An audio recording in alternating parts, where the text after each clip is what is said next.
Let's look at seaweed cultivation and the potential development route for seaweed cultivation industry in Norway. Macroalgae cultivation is often mentioned as a promising sustainable way to produce biomass for food, feed, biopolymers, chemicals or recently explored biostimulants, because it does not need land or fresh water and helps to counteract eutrophication. However, the development of the sector in Europe is slow and difficult due to high labor and investment costs, low demand, and lack of knowledge and skills in the cultivation and processing of seaweed biomass. In Europe, Norway is one of the most suitable production locations for seaweed. Norway has a coastline that is over 100,000 kilometers long, while only 3% of its land is arable. It offers ideal growing conditions for many seaweed species. Additionally, Norway is a leading nation in marine engineering and aquaculture technology due to salmon farming and has a mature alginate industry accounting for 25% of the global production. Alginate is mostly used in food and health products, and the production is currently based on wild harvesting of Laminaria hyperborea, stressing local ecosystems. In the last decade, Norway recognized its potential and increased its efforts to establish seaweed cultivation in its coastal waters. In 2012, a governmental research report saw the potential production in 2050 at around 20 million tons per year. In 2014, Norway began to issue seaweed cultivation licenses and funded multiple research projects. In 2020, 27 companies were cultivating seaweed, predominantly Saccharina latissima, the most productive kelp species in terms of biomass. However, most of the active companies are still operating experimental cultivation sites and are not producing commercially.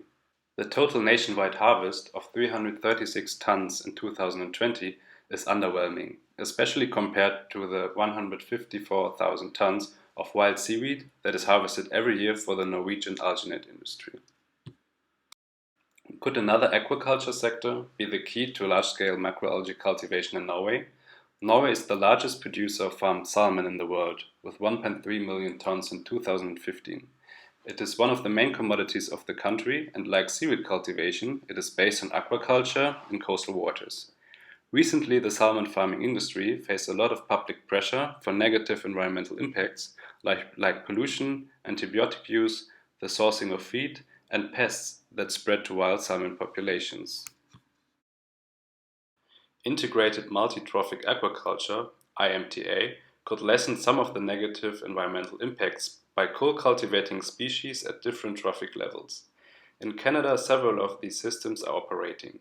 So-called salmon-driven IMTAs are using bivalves like blue mussels that feed on waste particles and seaweed to remove dissolved nutrients.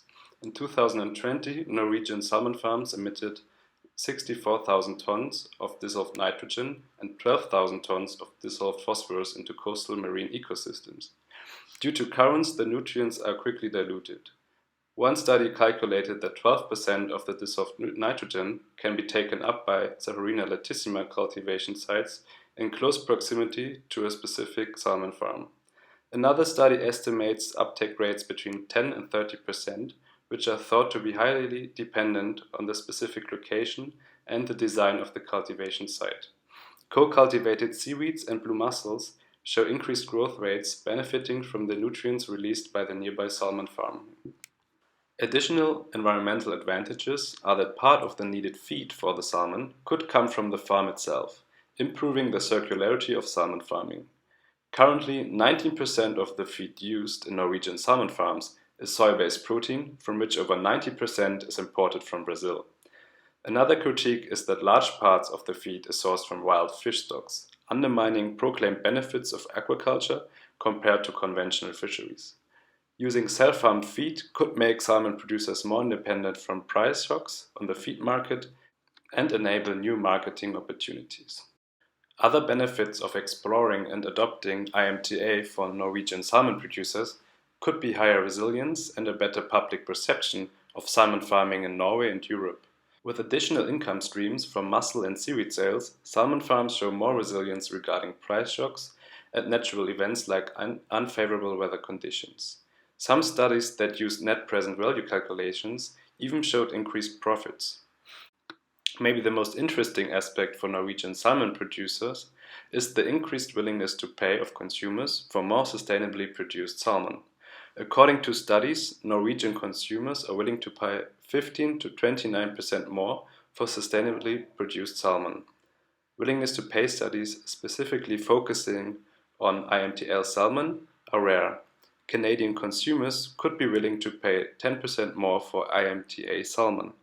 Specific sustainability or IMTA labels are found to be crucial for increasing the willingness to pay of the consumers.